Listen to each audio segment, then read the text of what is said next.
J'ai plein de données, qu'est-ce que je peux faire avec de l'IA? Moi, quand ils viennent me voir en me disant ça, qu'est-ce que je peux faire avec de l'IA? Je leur dis, mais est-ce que tu as des problèmes? Est-ce que tu as des problèmes à résoudre? Ou alors, finalement, tu veux faire de l'IA parce que c'est joli? Et dans ce cas-là, moi, je n'adresse pas ce sujet-là. Mais effectivement, lorsqu'on a beaucoup de données, effectivement, ça nous laisse croire que on peut faire de l'IA et que l'IA va nous apporter des solutions. Mais quelle solution? Si on n'a pas de problème, il n'y a pas de solution à apporter finalement. Bonjour et bienvenue sur Data Driven 101, le podcast qui s'intéresse aux applications concrètes et variées de l'intelligence artificielle et de la data. Je suis Marc Sanselme, fondateur de Scopeo, agence d'intelligence artificielle qui accompagne toutes les entreprises à tirer le meilleur de cette technologie. Sur Data Driven 101, notre podcast, je reçois chaque semaine des professionnels d'horizons variés qui viennent nous partager leur vision, leurs convictions et leurs expériences. Aujourd'hui, je reçois Bruno Donnet, IA Lead chez Léonard. Léonard est l'incubateur du groupe Vinci, créé en 2019. Bonjour Bruno. Bonjour. Alors, est-ce que tu peux nous parler un peu plus en détail de Léonard ?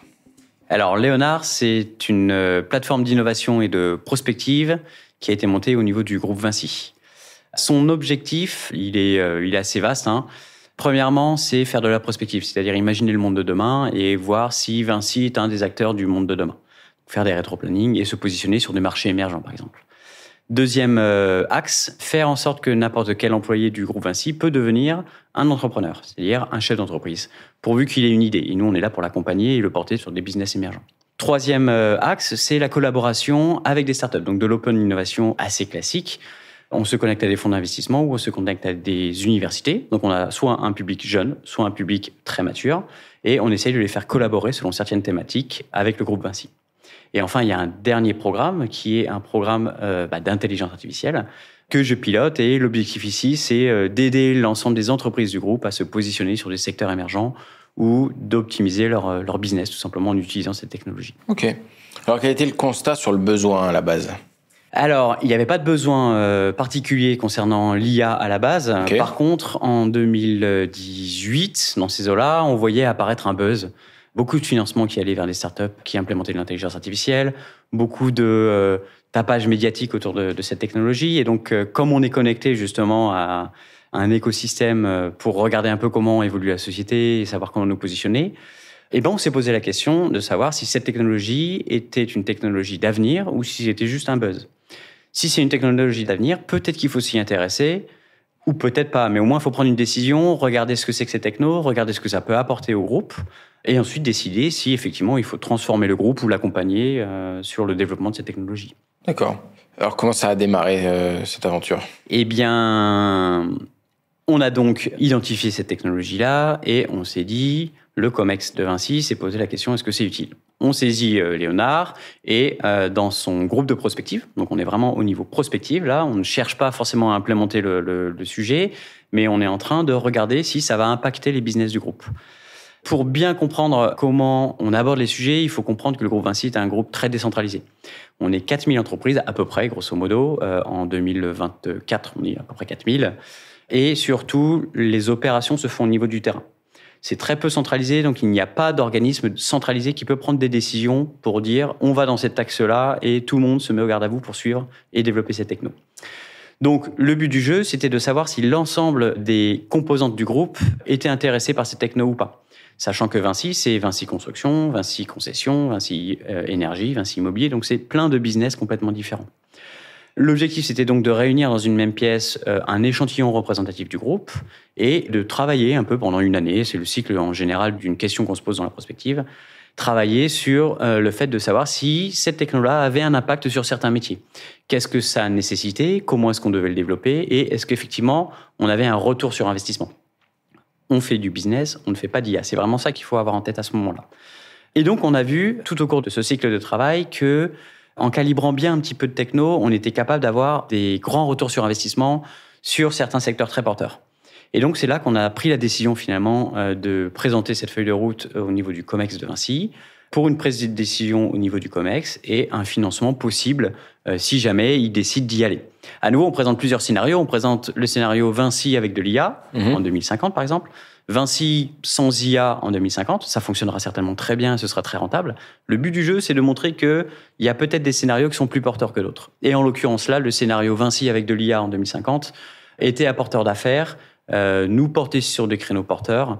Et donc, finalement, la prise de décision du COMEX, c'était d'y aller. Et ils ont mandaté Léonard pour essayer pendant 1 an de voir ce qu'on était capable de faire avec de l'IA au sein du groupe. D'accord. Donc, c'est sujet prospectif. Donc, tu as une sorte de mandat de 1 an. L'idée, c'est on va vraiment balayer toutes les activités du groupe et voir si ces technologies apportent quelque chose, faire une sorte de diagnostic géant des opportunités. Ouais, c'est exactement ça. En gros, alors on est clairement incapable de connaître tous les métiers du groupe. C'est très très vaste, vu qu'on est 4000 entreprises et qu'on est multisectoriel.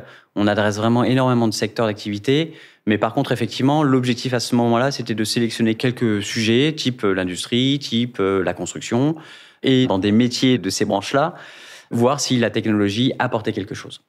On a vu que ça apportait quelque chose, mais on a décidé à nouveau de fonctionner en mode décentralisé. C'est-à-dire de fonctionner en mode Vinci.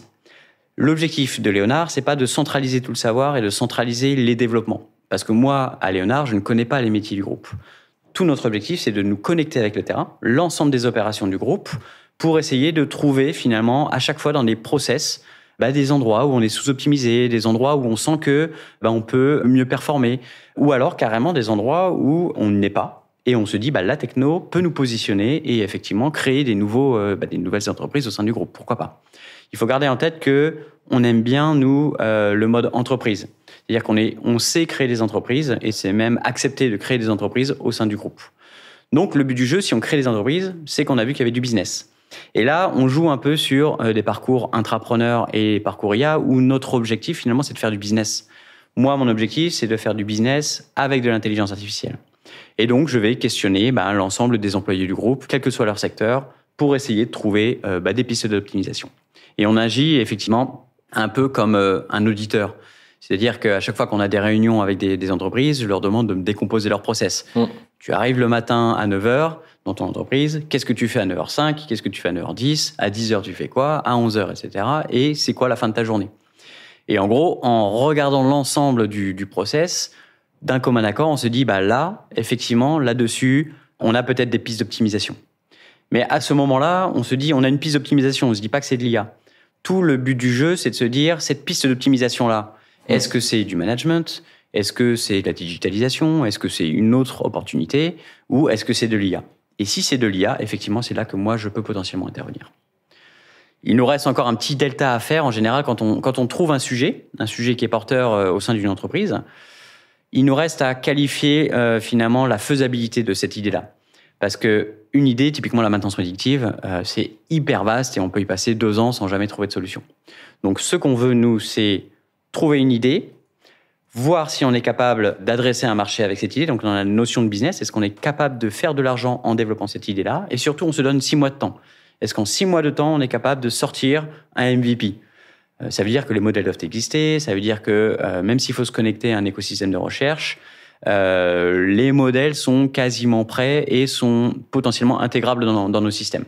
Donc ça limite volontairement finalement les axes de développement, mais ça nous assure qu'avec ça, on est capable de faire du business. Quel genre de données on peut traiter chez Vinci ? Alors, on traite absolument tout type de données. Typiquement, on adresse l'industrie. L'industrie, c'est beaucoup de capteurs, beaucoup de textes, parce qu'on fait de la maintenance. Et de la maintenance, c'est des rapports. Donc, les rapports, c'est du texte. On traite beaucoup d'images parce qu'on a typiquement sur les autoroutes des caméras qui regardent la circulation. Puisqu'on a des caméras, on a des vidéos et donc des images. Donc, ça, c'est à nouveau de la donnée. On a du son. On est capable très précisément de localiser des sons sur des chantiers pour savoir si effectivement c'est dans le chantier qu'a été émis le son ou à l'extérieur, ou alors on détecte des dégradations d'ouvrages avec du son. Et puis évidemment tout ce qui est software. On conçoit beaucoup d'infrastructures et on les conçoit sur des logiciels de conception. Et pour nous, ça c'est du pain béni, c'est de la donnée directe en gros. Donc on a vraiment affaire à tous les types de données, texte, son, images, vidéo, des données tabulaires, des données financières par exemple. Ouais. Voilà un peu un panache. C'est très vaste en fait. Puisqu'on a tous les types de données possibles, on a tous les types de modèles qu'on peut implémenter au sein de nos applications. Ok. Alors, est-ce qu'on peut donner des exemples de projets ? Donc, commencer peut-être par les projets transverses étudiés au sein du groupe Vinci. Quels projets transverses vous avez traités chez Léonard ? Alors, ce qu'il faut voir, c'est que nous, quand on se lance sur un développement, au départ, c'est l'idée d'une business unit. On veut faire du business avec cette idée-là, donc Notre objectif, moi, Léonard, c'est de voir si je suis capable de scaler cette idée-là au sein du groupe. Donc, on a plusieurs notions de transversalité. On a la notion inter-business unit, parce que déjà, ça fait de la transversalité, et on a la notion inter-pôle. Un pôle étant Vinci Énergie, par exemple, et Vinci Construction. D'accord. Donc, en fait, de l'idée jusqu'au scale, il y a tout un parcours qui fait que parfois, ça peut être très long. On a réussi à scaler des applications, notamment de design génératif, chez Vinci Énergie, où on conçoit automatiquement des systèmes à l'intérieur des bâtiments. Ça peut être de l'extinction incendie, ça peut être des gaines de CVC, ça peut être des chemins de câbles. Ça, plusieurs entreprises utilisent. Donc, au départ, c'était une entreprise qui s'est saisie du sujet. Mais maintenant, on l'a scalé au niveau de Vinci Énergie France pour que l'ensemble des entreprises de ce périmètre-là puissent utiliser cette technologie-là. Donc ça, c'est un premier exemple, finalement, de projet qui a été scalé au niveau transverse. Qui finance le projet, du coup? Quand une BU est porteuse d'un projet? Eh bien, c'est la BU qui est porteuse. Et en fait, pour la convaincre, cette BU, de développer le sujet, il faut lui montrer qu'elle a un retour sur investissement. Il faut lui montrer que dans 3 ans, elle va gagner de l'argent, parce que c'est pas clair au départ. Pour développer un projet d'IA, on va dire, grosso modo, c'est 250 000 euros. Donc, quand je dis ça à une business unit, tout de suite, elle me dit, bah non, je vais pas dépenser 250 000 euros, surtout si il y a des copains derrière qui vont l'utiliser. Et bien là, il faut se mettre en mode création de start-up. Je lui dis, tu as une idée. Tu as identifié un problème dans ton métier, tu as une idée, il y a plein de tes collègues qui ont les mêmes problèmes. Donc, imagine, tu crées une start-up à partir de cette idée-là. Comment tu vas faire pour gagner de l'argent? Tu vas vendre des licences. Ou alors, tu vas faire des partenariats et ça va être des contrats de maintenance, par exemple, qui vont être pluriannuels. Donc, il faut imaginer tout de suite un business model derrière qui va faire que le développement de cette idée-là soit rentable. Et c'est pas parce que c'est scalé au niveau d'un pays que la business unit de départ perd la main. Au contraire, c'est elle qui a dans son rôle de scaler et donc de vendre des licences finalement à l'intérieur du groupe. Donc ça, c'est la trajectoire d'un projet qui est au départ une idée d'une business unit et qui est ensuite scalé au niveau d'un pays. On a eu d'autres applications qui, pour le coup, étaient déjà sur des fonctions transverses juridiques où finalement un juriste adresse un ensemble d'entreprises. Et donc là, ça devient un projet transverse directement. Il est utilisé par une dizaine d'entreprises sur la fonction support qui a été identifiée. Mais on n'a pas encore d'exemple de projets qui ont été, par exemple, développés chez Vinci Énergie et qui sont scalés chez du Vinci Construction, par exemple. On commence à avoir des collaborations, des entreprises de Vinci Construction qui développent des sujets pour Vinci Énergie, mais on n'a pas encore de vraies applications ou de vrais sujets qui ont été développés dans une entité pour ensuite être scalés sur une autre entité. Mais je pense que c'est l'avenir, je pense que ça va venir. J'essaie de rentrer un peu dans le détail du process parce que je pense que là, on est sur quelque chose d'hyper intéressant, les process d'innovation, comment on fait pénétrer l'innovation dans un grand groupe. Une petite PME du groupe qui fait du bâtiment décide d'éditer un logiciel de génération de devis, je dis n'importe quoi. Elle est porteuse du projet. Elle finance le développement du projet. Ça lui sert à réduire ses coûts, parce que ça lui fait gagner du temps, etc. Mais elle se met aussi potentiellement à vendre aux autres PME du groupe Vinci le logiciel qui est construit. Exactement. C'est vraiment ça le modèle, le modèle d'affaires, entre guillemets. Et en cas de gros succès qui ferait que ce business devient compétitif par rapport au business initial de la PME, on sépare, on scinde, C'est la grande question, typiquement sur... Quand un sujet devient vraiment porteur, on décide de créer une entreprise vraiment dédiée au développement de ce sujet-là parce que finalement, ça devient un software à part entière. Et donc, il faut avoir des équipes spécialisées pour faire du dev, faire du front, faire du back, avec des équipes de data science qui, elles, vont s'occuper de la data science. Donc, effectivement, on vient à ce moment-là structurer une nouvelle entreprise. On en a créé 2, majoritairement sur du generative design. Donc, une positionnée chez Vinci Énergie et l'autre positionnée chez Vinci Construction. C'est pas grave si on a 2 entreprises qui font du generative design, même si elles sont sur les mêmes secteurs, parce que le monde est vaste, c'est international. Donc, on va pas privilégier une entreprise par rapport à une autre. Les 2 ont de la valeur, les 2 ont des particularités. Et donc, on fait exister les 2 pourvu que les 2 soient rentables. On a une 3e entreprise qu'on a créée, mais on a créé la structure juridique avant de créer la techno, parce qu'on y croyait vraiment. Typiquement dans l'efficacité énergétique des bâtiments. L'objectif étant d'utiliser l'IA pour prédire des évolutions de température et ajuster le chauffage ou la ventilation au plus juste, en fait, avant une descente ou une montée de température en dehors de zones de confort. Et donc là, c'est un peu l'exemple où, comme on savait que le groupe Vinci était assez fort sur l'IA, un directeur a créé la structure juridique en se disant « moi, je veux préempter ce secteur-là ». Et il est venu me voir après en me disant « bon, bah, maintenant, il faut développer la techno ». Et on a développé la techno. C'est une boîte qui appartient à 100% à Vinci. 100% à Vinci. C'est pas une collaboration, c'est pas une... Non.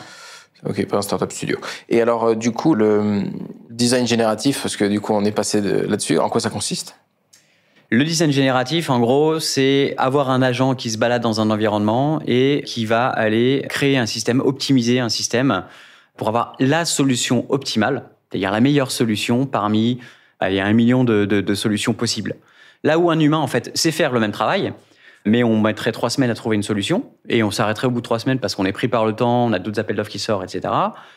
L'avantage de l'algorithme, typiquement d'apprentissage par renforcement, c'est de ne pas être fatigué et donc de calculer des centaines et des centaines de milliers de solutions et de nous trouver la meilleure solution parmi un ensemble de critères qu'on aurait sélectionnés en avance. Typiquement, si on est dans la construction et qu'on veut optimiser des fondations, par exemple, on va sélectionner des critères d'impact environnementaux. C'est-à-dire qu'on veut trouver le meilleur béton, ultra bas carbone, par exemple, en minimisant le taux de ferraillage et minimiser certainement le volume de béton qu'on va couler dans ces fondations. Donc ça, c'est des critères sur lesquels on va jouer. En plus, on peut rajouter le coût et la rapidité d'exécution quand on est sur le terrain. Un humain, quand on lui rajoute toutes ces contraintes, il va y arriver, mais il a besoin de temps. Or, on sait qu'on est très contraint dans les bureaux d'études, et donc c'est là que l'algorithme vient vraiment nous aider. C'est là que l'IA est vraiment très puissant. Ok, d'accord. Et c'est un problème qui nécessite de la donnée pour être résolu, ou on est plutôt sur des approches de type mathématique, résolution d'optimisation sous contrainte ?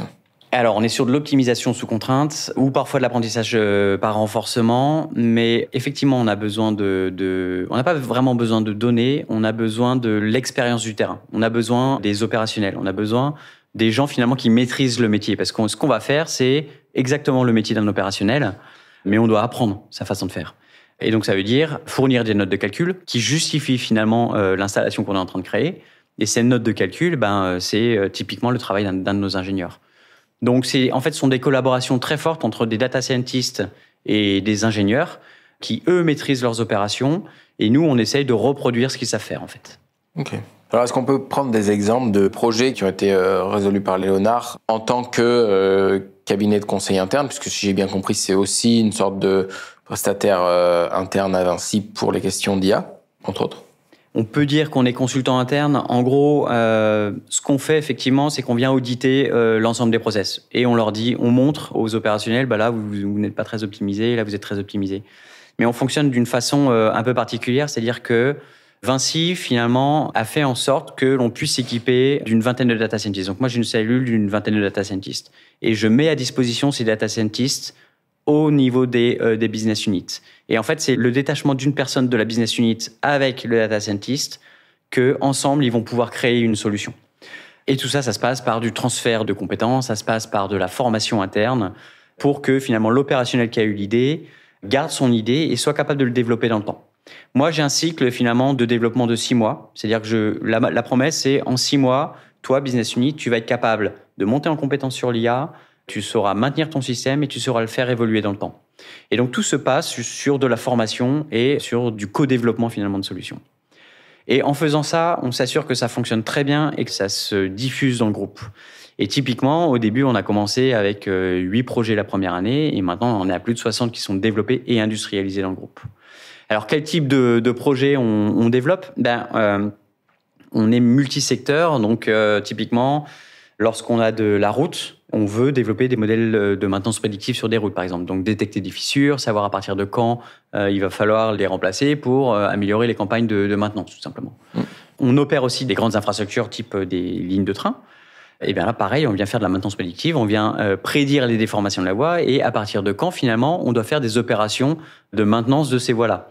Parce que la maintenance, finalement, d'une infrastructure ferroviaire est un peu particulière, parce que lorsqu'on fait du bourrage, ça s'appelle du bourrage, en fait, on vient remettre du ballast sous les voies, on détruit l'infrastructure. Donc, moins on fait de maintenance, mieux on se porte, mais il faut quand même faire de la maintenance. Et donc là, les algorithmes viennent décider, ou du moins proposer une solution à des opérationnels qui ensuite prennent la décision d'y aller ou pas. Ça, c'est un peu sur le côté maintenance. On fait aussi de la maintenance d'éoliennes offshore parce que c'est des systèmes qui sont assez éloignés en mer, qui sont très, très grands. En gros, une éolienne, c'est 300 mètres de haut. Et si un générateur tombe en panne, c'est 5 tonnes qu'il faut soulever et remplacer. Donc imaginez que lorsqu'une éolienne tombe en panne, nous on doit louer un bateau qui est mutualisé par l'ensemble des concurrents sur des fermes d'éoliennes offshore. Et évidemment, il doit y avoir un bateau pour X éoliennes. Et donc, on est à peu près sûr que lorsqu'on loue le bateau, il va arriver sur site 3 mois après. Et en gros, on a 3 mois de perte de productivité d'énergie verte. Donc là, l'objectif, c'est d'essayer de prédire les pannes pour que lorsque on sait qu'il va y avoir une panne dans 3 mois, tout de suite, on anticipe la location du bateau. Ça, c'est un peu le côté maintenance prédictive. Je vous ai cité le design génératif. Donc, on aide à concevoir tout ce qui est des fondations, des semelles. On vient optimiser la rotation des branches dans tout ce qui est construction des bâtiments, par exemple. On vient optimiser tous les designs des systèmes à l'intérieur des bâtiments. Ça, c'est un peu tout ce qui est design génératif, mais dans la conception. C'est très performant. Si on prend un secteur qui est très actuel, notamment l'IA générative, mais sous forme de texte, là, on s'intéresse beaucoup aux fonctions juridiques, où on vient dérisquer des contrats. On s'intéresse beaucoup à l'analyse des appels d'offres, où on vient synthétiser rapidement un grand nombre d'appels d'offres. On vient préchiffrer, préestimer, pour proposer finalement aux opérationnels une première solution de chiffrage. Et là, on est en train de développer des cas d'usage où on va directement proposer finalement des réponses à ces appels d'offres-là. Voilà pour tout ce qui est IA générative. Et après, computer vision, partout où on a des caméras, donc ça peut être dans du retail, avec des cas classiques de retail où on détecte, on comprend les comportements des consommateurs et on vient réagencer des magasins, par exemple. Ou alors on vient classifier sur des péages automatiquement la classe de véhicule pour adapter le tarif en fonction du type de véhicule qui rentre, etc. etc. Donc on a énormément de projets et ils sont tous différents les uns des autres. Ok. Et alors sur la partie incubateur, donc là où des startups qui ne seraient pas des possessions à 100% de Vinci, qu'est-ce qu'on a vu émerger? Qu'est-ce qui est en train de se préparer aujourd'hui? Quels sont les projets suivis par ces startups? Donc les startups externes au groupe? Ouais. Ou d'accord. Ouais, finalement nous on a des problèmes et on essaye de les résoudre avec de l'IA. Évidemment, il y a tout un écosystème de startups qui connaissent aussi nos problèmes et qui proposent des solutions avec de l'IA. Et donc, en gros, ce qu'on voit émerger, nous, ce sont des startups qui viennent adresser le milieu de la construction, par exemple, et qui viennent prendre des problèmes de process, les uns après les autres, et qui proposent des solutions. Donc, on se retrouve un peu, non pas en confrontation, mais on est sur les mêmes secteurs que finalement les startups qu'on voit émerger. Et on en voit émerger beaucoup dans la logistique, dans la préparation de chantier, dans l'amélioration finalement des opérations de chantier.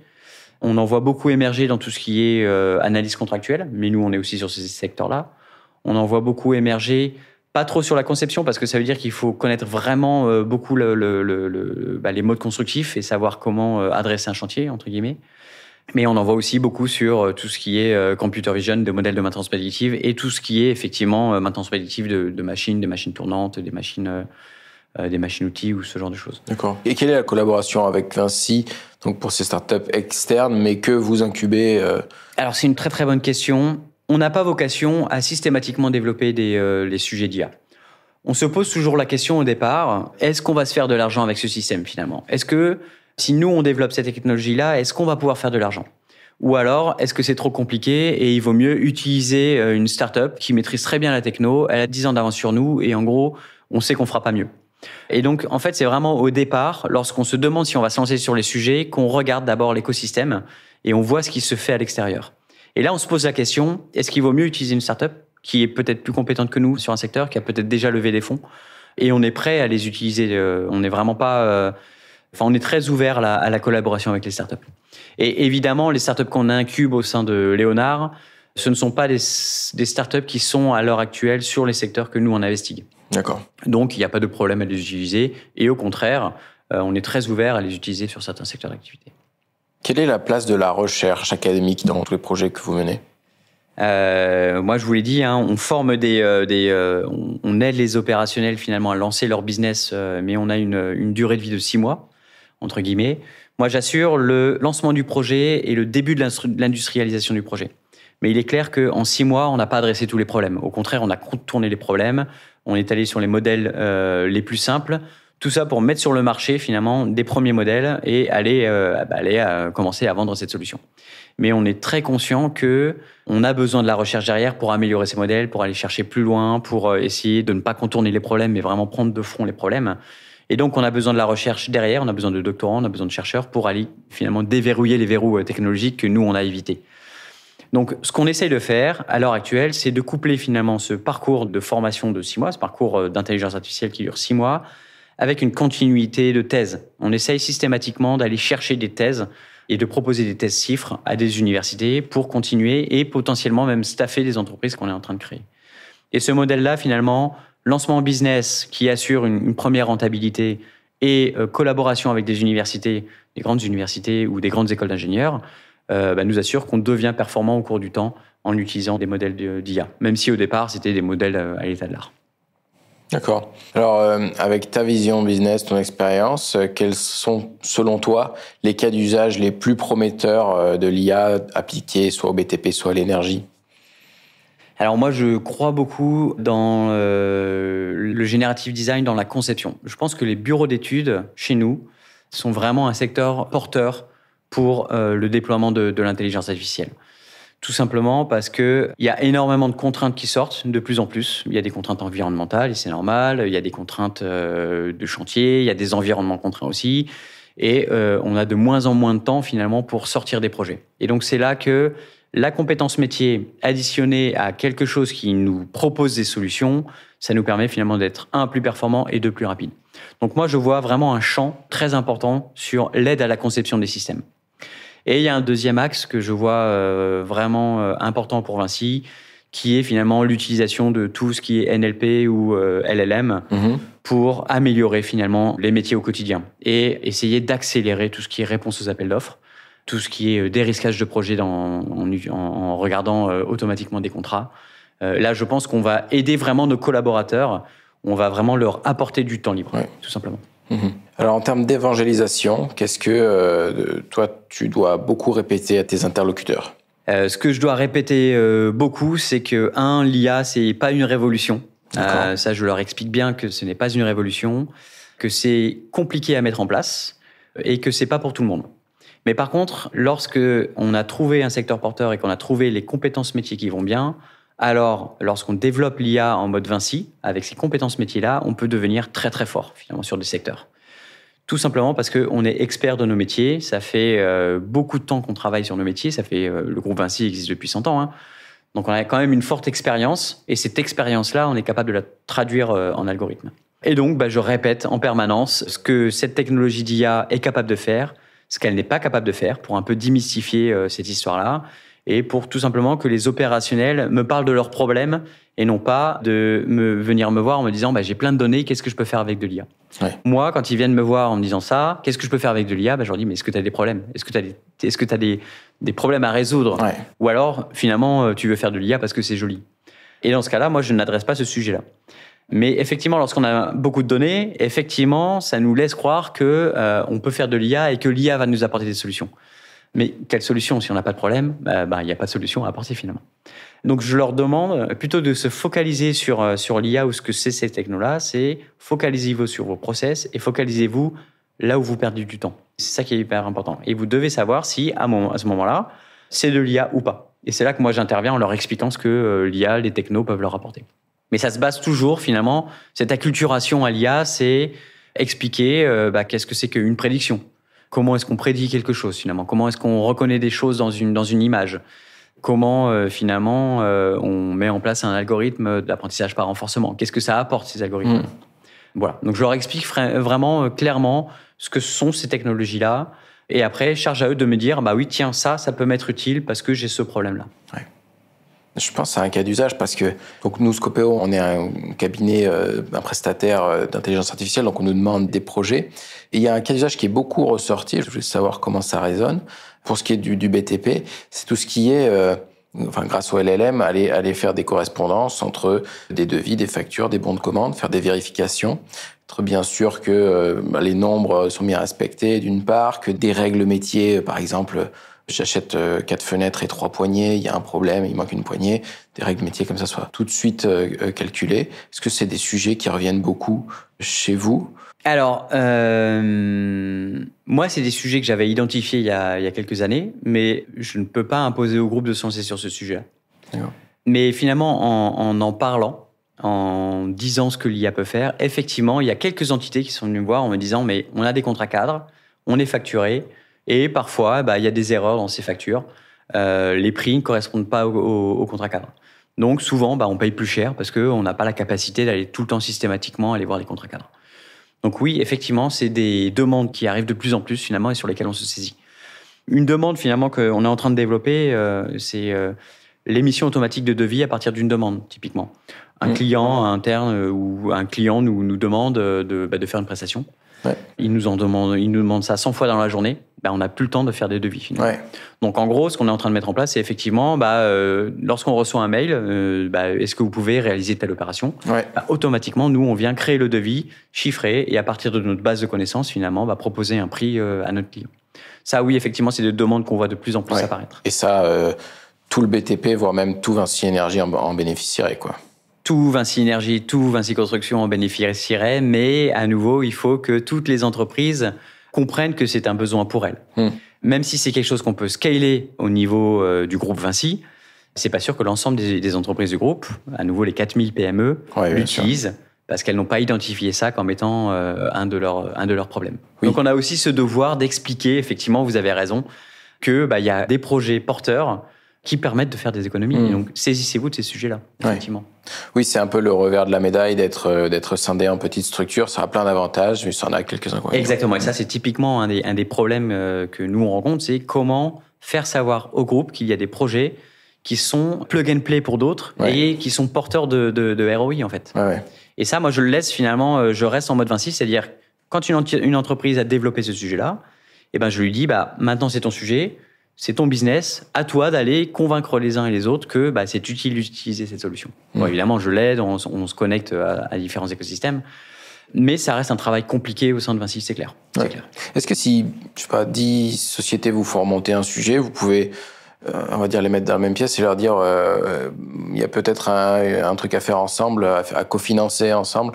Peut-être il y a des sujets qu'on ne peut pas financer seul, mais qu'on peut financer à 10. Oui, tout à fait. Ça se passe comme ça aussi. Ouais, okay. Au début, non, parce qu'on n'avait pas l'expertise, mais maintenant qu'on a le recul et qu'on sait comment fonctionnent les projets, comment assurer une bonne industrialisation, on est capable de détecter très tôt, en fait, si les idées qui arrivent sont porteurs. Donc, un de mes objectifs, c'est évidemment très rapidement d'aller trouver un ensemble d'entreprises au sein du groupe qui seraient intéressées clairement par cette solution-là. Et donc, dès le départ, on crée des groupes de travail transmétiers pour développer cette solution. Ou alors, typiquement, on a d'autres façons de procéder. On a typiquement une entreprise française qui nous demande de développer un sujet, mais elle ne veut pas, elle, maîtriser la solution. Donc moi, mon rôle, c'est d'aller chercher dans le groupe une autre entreprise qui voudrait bien développer cette solution pour aller vendre à cette première entreprise cette solution-là. Et donc, on peut arriver avec des montages un peu compliqués où on a une idée qui vient de France pour une entité particulière. La solution est développée au Portugal par une autre entité. Et l'ensemble des cours, finalement, de transfert de compétences se font en anglais. Donc, c'est du multilingue et c'est là la force du réseau Vinci, c'est que une entreprise en France peut dialoguer avec une entreprise d'un autre pays. D'accord. Voilà. Est-ce qu'il y a des erreurs que tu peux nous partager qui nous feront gagner du temps pour ne pas les faire nous-mêmes ? Alors oui, effectivement, j'en ai parlé juste avant. Se lancer sur un projet d'IA sans avoir d'objectif, c'est-à-dire sans avoir de problème à résoudre. En gros, on considère qu'on a des données et on se dit qu'est-ce que je peux faire avec de la techno sur mes données ? C'est le meilleur moyen. Alors peut-être qu'on trouvera quelque chose, mais c'est le meilleur moyen de dépenser beaucoup d'argent avant de trouver finalement un secteur porteur. Donc moi, je déconseille vraiment de partir avec des données et vouloir utiliser l'IA. Il ne faut pas vouloir utiliser l'IA, il faut vouloir résoudre des problèmes. Et lorsqu'on résout des problèmes, on a un objectif et là, finalement, on va trouver les bonnes données qui sont corrélées à ce problème-là. Et dans ce cas-là, l'IA, automatiquement, on le développe et on saura bien le développer. Qu'est-ce que tu préfères dans ton métier actuel ? Moi, ce que j'aime bien, c'est qu'on est encore à l'âge où on optimise les métiers. On est au début de l'intelligence artificielle. Les opérationnels commencent à comprendre que, effectivement, ça va leur simplifier la vie. Ça simplifie des process. Et quand on voit la réalisation des projets et que des opérationnels sont heureux d'utiliser des solutions parce que ça leur simplifie la vie, ça franchement c'est très intéressant.